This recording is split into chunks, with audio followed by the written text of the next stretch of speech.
Detik-detik Kiai Haji Rafiq meninggal saat ceramah. Wakil Rois Syuriah Majelis Wakil Cabang NU Donorejo Kiai Haji Rafiq Malik meninggal dunia saat memberikan pengajian di Desa Blingoh, Kecamatan Donorejo, Kabupaten Jepara, Rabu 8 Maret 2023 malam.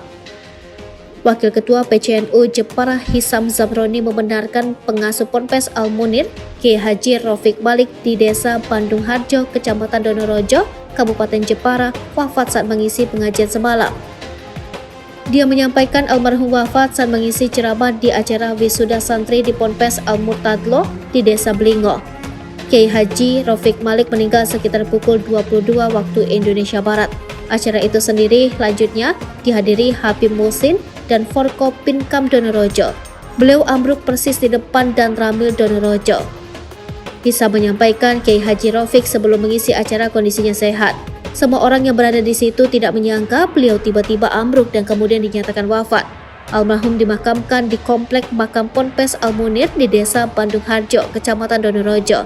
Beliau dimakamkan sekira pukul 10 waktu Indonesia Barat.